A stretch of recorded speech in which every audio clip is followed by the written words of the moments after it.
जन स्वराज पदयात्रा का 79वां दिन, आखिर क्यों नहीं महागठबंधन की मदद करना चाहते हैं प्रशांत किशोर।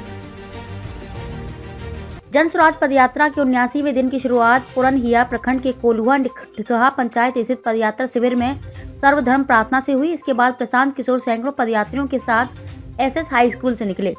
आज जन स्वराज पदयात्रा दोस्तिया, मैसौड़ा, बसिया, शेख, चमनपुर, परसौनी, बैज, कमरौली, कुशहर पंचायत के हाई स्कूल कुशहर में रात्रि विश्राम के लिए पहुंचे। प्रशांत अब तक पदयात्रा के माध्यम से लगभग 850 किलोमीटर से अधिक पैदल चल चुके हैं। इसमें 550 किलोमीटर से अधिक पश्चिम चंपारण में पदयात्रा हुई और पूर्वी चंपारण में अब तक 300 किलोमीटर, आज शिवहर में 30 किलोमीटर से अधिक पैदल चल चुके हैं। शिवहर में आज पदयात्रा का चौथा दिन है। वे लगभग 8 से 10 दिन रुकेंगे और अलग अलग गांव प्रखंडों में जाएंगे। दिन भर की पदयात्रा के दौरान प्रशांत किशोर 4 आम सभाओं को संबोधित किया और 8 पंचायत से गुजरते हुए 24 किलोमीटर की पदयात्रा तय की। इसके साथ ही प्रशांत किशोर स्थानीय लोगों के साथ संवाद स्थापित किया।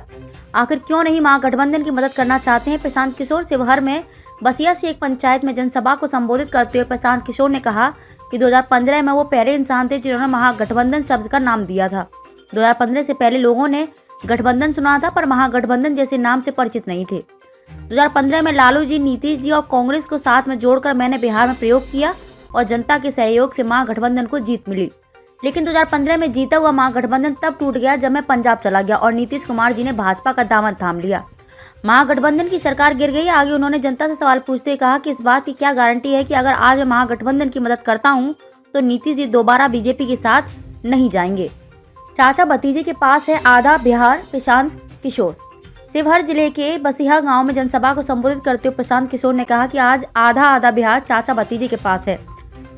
बिहार के गरीब और पिछड़े लोगों से ये पैसा जुगाड़ कर लेते हैं, तो क्या मैंने इतनी मेहनत से काम करके जो कुछ कमाए हैं इस पदयात्रा में नहीं लगा सकता। आज 6 बड़े राज्यों में जो मुख्यमंत्री हैं जिनकी जीत से मैं अपना कंधा लगाया है, पैसा उनसे ले रहे हैं। मैं बिहार के लोगों से पैसा इसलिए ले रहा हूं ताकि किसी गलत आदमी से पैसा ना लेना पड़े। अगर किसी बड़े आदमी से पैसा लेंगे तो यह कैसे सुनिश्चित करूंगा कि कोई भी गरीब से गरीब आदमी, पिछड़ा सही आदमी है, वो चुनाव लड़कर समाज के लिए अच्छा कर पाए। आप सभी जनता से हाथ जोड़कर बोल रहे हैं कि सही आदमी को सामने लाकर हमें बताएं ताकि बिहार और बिहारियों का भला हो सके।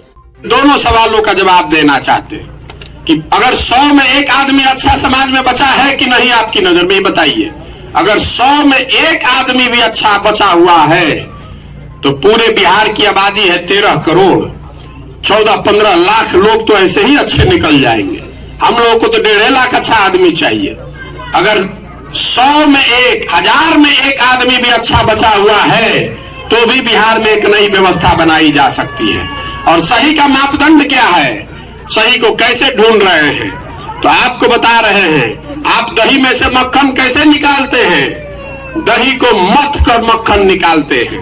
जमी हुई दही में मक्खन है लेकिन दिखता नहीं है, लेकिन उसी दही को जब आप मथते हैं तो उससे बढ़िया सफेद मक्खन निकल आता है।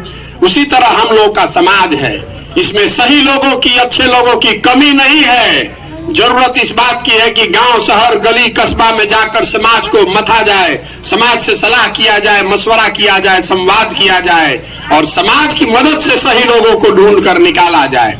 जन स्वराज ये अभियान है कि जब पदयात्रा खत्म होगी तो ऐसे लाखों लोगों को नीचे से निकाल कर लाएंगे और उन्हीं के पीछे अपनी पूरी ताकत लगाएंगे। अब दोनों सवालों का जवाब देना चाहते हैं कि अगर 100 में एक आदमी अच्छा समाज में बचा है कि नहीं, आपकी नजर में बताइए। अगर 100 में एक आदमी भी अच्छा बचा हुआ है तो पूरे बिहार की आबादी है 13 करोड़, 14-15 लाख लोग तो ऐसे ही अच्छे निकल जाएंगे। हम लोगों को तो 1.5 लाख अच्छा आदमी चाहिए। अगर 100 में एक, 1000 में एक आदमी भी अच्छा बचा हुआ है तो भी बिहार में एक नई व्यवस्था बनाई जा सकती है। और सही का मापदंड क्या है, सही को कैसे ढूंढ रहे हैं, तो आपको बता रहे हैं। आप दही में से मक्खन कैसे निकालते हैं? दही को मथ कर मक्खन निकालते हैं। जमी हुई दही में मक्खन है लेकिन दिखता नहीं है, लेकिन उसी दही को जब आप मथते हैं तो उससे बढ़िया सफेद मक्खन निकल आता है। उसी तरह हम लोग का समाज है, इसमें सही लोगों की, अच्छे लोगों की कमी नहीं है। जरूरत इस बात की है कि गांव, शहर, गली, कस्बा में जाकर समाज को मथा जाए, समाज से सलाह किया जाए, मशवरा किया जाए, आ जाता है। इसीलिए गांधी जी ने इसका रास्ता दिया है कि सुरक्षा की जहां तक बात है तो अगर समाज में सुरक्षा सुनिश्चित करनी है तो ये तय करना पड़ेगा कि मुसलमान भाइयों की सुरक्षा की जिम्मेवारी हिंदुओं की है और हिंदुओं की सुरक्षा मुसलमान भाइयों की है। ये गांधी की विचारधारा है। इस विचारधारा से अगर हम लोग आगे बढ़ेंगे तो ही सुरक्षा भी होगा और विकास भी होगा। अब एक अंतिम बात, आप में से कुछ लोग कह रहे हैं कि भाई इतना बड़ा प्रशांत किशोर अभियान चला रहे हैं, इसके लिए पैसा कहां से आ रहा है? पैसा तो जरूर भाजपा ही दे रहा होगा।